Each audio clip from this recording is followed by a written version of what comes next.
डॉक्टरने सांगितलं इकडे जाऊ. डॉक्टरने पण आता इथला अनुभव आहे, मी 4-5 वेळेस आलेलो आहे. हां हां बरं बरं बरं. हे तर फरक पडेल की मनगटाला लागलं काय? मनगटात.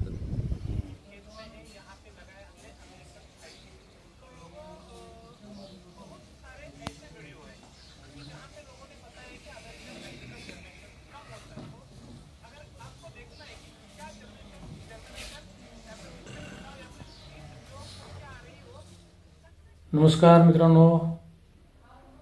मित्रांनो, आज आपण जाणार आहोत आळसुंद्याला. मी 7-8 दिवसाखाली मुंबईला गेलो होतो. तर मुंबईला गेल्यानंतर रात्री CSMT ते कुर्डुवाडी या सिद्धेश्वरी एक्सप्रेसमध्ये प्रवास करत असताना झोपेमध्ये माझा हा जो डावा हात आहे, ह्या डाव्या हाताला थोडा अवघडल्यासारखा झाला. 2-3 दिवस त्याला काही झालं नाही, पण नंतर त्याला डावा हात माझा दुखायला लागला. डाव्या हाताची जी शीर आहे ती पाठीमागून पूर्ण हाताच्या एकदम पुढच्या भागापर्यंत ही शीर दुखायला लागली, पंजापर्यंत अशी शीर दुखायला लागली. मी दवाखान्यात जाऊन गोळ्या औषध घेतली, पण त्यानं काही फरक पडला नाही. त्यामुळे आता मी निघालो आहे आळसुंद्याला. आळसुंदा साधारणतः इथून 10-12 किलोमीटर अंतरावर आहे करमाळा तालुक्यामध्ये. तर त्या ठिकाणी जाऊन मी जे देवकते बंधू आहेत त्या देवकते बंधूंकडून हात चोळून घेणार आहे. ह्याच्या अगोदर पण मी बऱ्याच वेळा त्यांच्याकडे गेलेलो होतो. ह्याच्या अगोदर पाय मुरगळल्यानंतर किंवा बाकीच्या काही घरच्या लोकांना किंवा मित्राबरोबर गेलेलो होतो. आणि त्यांचं असं वैशिष्ट्य आहे की त्यांनी जर हात चोळला किंवा त्यांची आपल्याला काही अवघडलेलं असेल किंवा काही दुखत असेल, त्यांनी जर चोळलं तर ते 100% बरं होतं. आणि त्यांची ही जी म्हणजे जनतेची सेवा करण्याची पद्धत आहे ती विनाशुल्क आहे आणि त्यांचा गुण 100% येतो असं या भागामध्ये सगळ्यांना खात्री आहे. माझा जो हात आहे तो हात चोळण्यासाठी जाणार आहे. त्याचबरोबर तुम्हाला या ठिकाणी कसं जायचं आणि ते किती फीस घेतात किंवा फीस घेत नाहीत याबद्दलची माहिती तुम्हाला मी या व्हिडिओच्या माध्यमातून सांगणार आहे. तुम्ही जर सोलापूर, नगर, बीड या परिसरातला असला किंवा पुणे जिल्ह्यातले काही पेशंट येतात तर ते या भागातले जर असाल तर 100% त्यांच्याकडं उपचार घेण्यासाठी या. 2-3 वेळेस तुम्ही जर आलात तर तुम्हाला त्यामधून 100% फरक पडतो. चला तर आता आपण जाऊया आळसुंद्याला. आळसुंदा हे करमाळा तालुक्यातील गाव असून परांडा शहरापासून साधारणतः 12-13 किलोमीटर अंतरावर आहे. या ठिकाणी जाण्यासाठी आपण परांडा ते करमाळा मार्गावरून सुरुवातीला सालशे गावामध्ये जाणार आहोत आणि सालशे गावामधून आपण करमाळा ते कुर्डुवाडी रोडवर असणारे जे सालशापासूनचं पहिलं स्टॉप आहे ते गाव म्हणजे आळसुंदा. मित्रांनो, तुम्ही जर कुर्डुवाडी मार्गे जर येत असाल तर डायरेक्ट कुर्डुवाडीतून आळसुंदा येण्यासाठी कुर्डुवाडी ते करमाळा रोड आहे. तुम्ही करमाळ्याकडून जर आळसुंदाला येत असाल तर करमाळा ते कुर्डुवाडी रोडवर सालशाच्या नंतरचा हा स्टॉप आहे. त्याचबरोबर तुम्ही परांडा मार्गे जर येत असाल तर सालशाला जाऊन सालशानंतर कुर्डुवाडी रोडला वळावं लागतं. अशा पद्धतीने तुम्हाला आळसुंद्याला जाता येतं.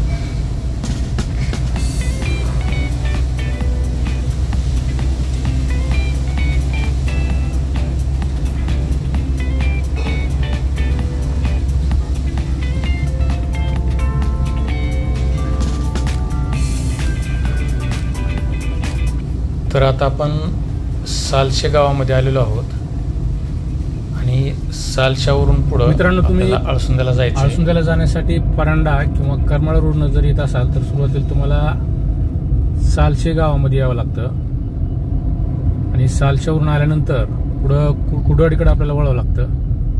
मित्रांनो, या ठिकाणी आपण बघू शकता. तर मी परांडा रोड कडून आलेलो आहे. तर या ठिकाणी 2 रोड आहेत. डाव्या साईडकडे जो रोड आहे तो कुर्डुवाडीला जातो आणि जी मोटरसायकल आलेली उजव्या साईडकडून तो रोड करमाळ्याला जातो.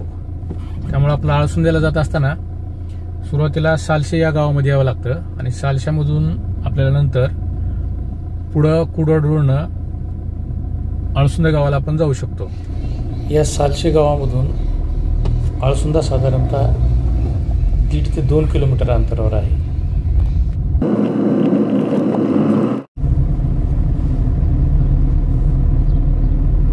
मित्रांनो, तर आपण आता आलेलो आहोत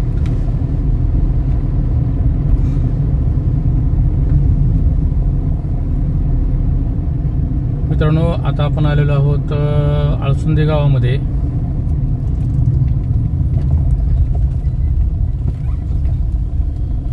या ठिकाणावरून आपण ज्या ठिकाणी आपला हात पाय चोळतात त्या घराकडे आपण चाललेलो आहोत. बघू शकता आपण अशा पद्धतीच्या गाड्या, म्हणजे एवढ्या गाड्या या ठिकाणी आलेल्या असतात.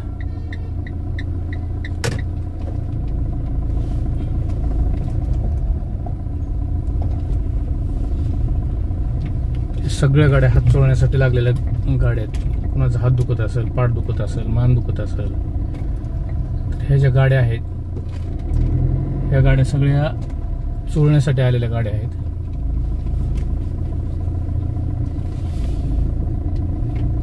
आपण आपली गाडी या ठिकाणी पार्क करून घेऊ.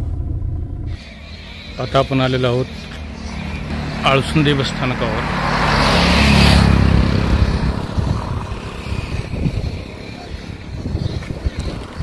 या ठिकाणीच आपण आपला जे हात चोळायचे असतात, पाय चोळायचे असतात आणि या आळसुंदे गावामध्ये देवकते परिवार ही सेवा करत आहे.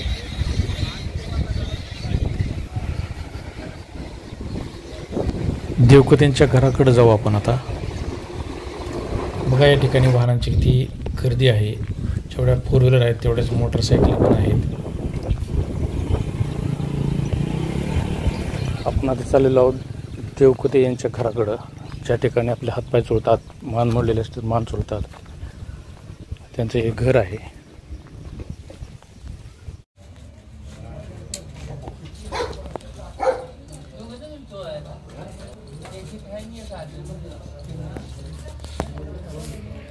बघा या आजोबांचा पाय, या पायाला पट्टी बांधलेली आहे. होते त्यांना दवाखान्यातून आलेला असावं.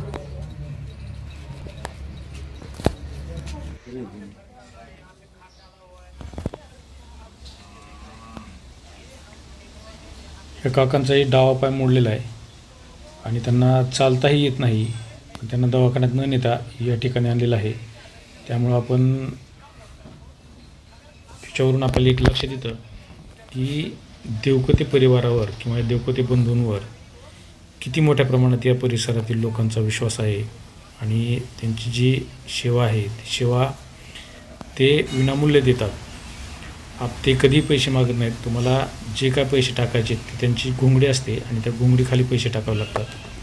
लोकांचे हातपाय मोडले, कोणाची कंबर दुखत असली, मणका सरकलेला असला किंवा जॉईंट जर बाजूला गेलेला असला तरीही अविरतपणे साधारणतः 3-4 पिढ्यांपासून देवकते परिवार या भागातील लोकांना अशा प्रकारची सेवा देतो.